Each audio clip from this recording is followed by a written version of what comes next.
보겠습니다. 고고고! 고? 고? 높은 걸 다 버려. 고고? 네, 맞습니다. 자, 혈관 건강을 위해서 반드시 버려야 될 세 가지 확실히 버리게 해드리겠습니다. 네. 준비되었고 진료 시작하겠습니다. 예. 네.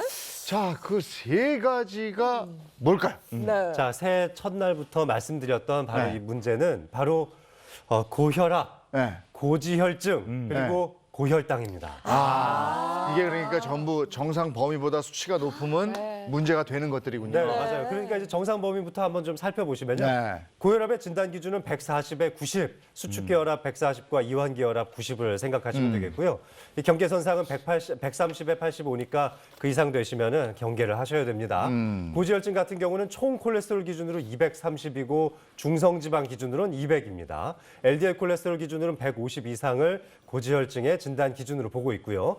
고혈당 같은 경우는 아무 때나 쟀던 혈당이 250이 넘어가면 무조건 고혈당이다. 이렇게 진단을 한다는 걸 기억하시면 좋겠습니다. 네. 그러면 높아지기 전에 좀 빠르게 대처하면 되는 거 아니에요? 이게 뭔가 스스로 알 수 있는 그런 것도 있나요? 안타깝게도 이 세 가지 질환들에 대해서는 우리가 딱 눈에 띄게 나타날 만한 그런 증상들이 없어요. 바로 이 세 가지 질환이 제가 위험하다고 말씀드린 바로 첫 번째 이유가 아무런 증상이 나타나지 않기 때문에 숨겨져 있기 때문입니다. 네. 네. 예를 들어서 이제 고혈압의 기준을 살펴본다면은 2019년도 기준으로 우리나라 고혈압 유병자가 1,210만 명으로 엄청나게 많다는 게 알려졌는데 전 단계 환자만 따져봐도 1,153만 명이니까 두 가지 합치면 거의 2,200만 명이 넘어가잖아요. 네. 이 자기가 고혈압이라는 걸 또 모르시는 분들도 상당히 많아요.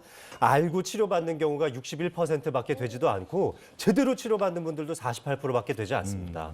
그러니까 내가 고혈압인 줄도 모르고 알더라도 제대로 치료받지 못하시는 분들이 너무 많은 거죠. 그러면 증상을 자각하지 못해서 방치하게 되면 어떻게 되는 겁니까? 자, 바로 여기에서 제가 오늘 이 세 가지 질환이 위험하다고 말씀드리는 두 번째 이유가 있습니다.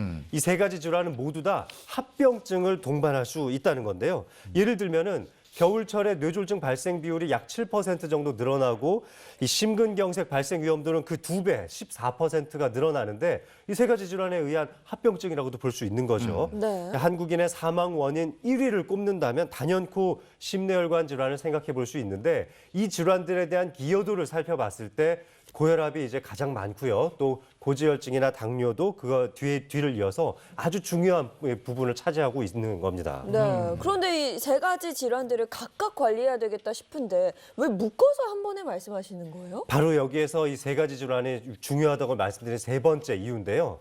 이 세 가지 질환은 서로 꼬리에 꼬리를 물면서 마치 공범처럼 항상 같이 쫓아다니는 그런 친구들이기 때문입니다. 예를 들어서 고지혈증으로 피가 좀 끈적끈적해지고 염증 반응이 많아지면은 혈관벽도 상대적으로 더 두꺼워질 수 있겠는데요. 이것이 고혈압을 유발하기도 하죠.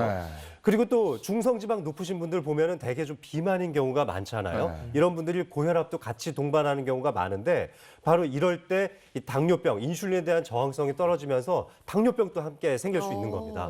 뭐 하나 가지고 있으면 다른 두 가지가 꼭 따라올 수 있다. 이렇게 생각하셔야 되는 거죠.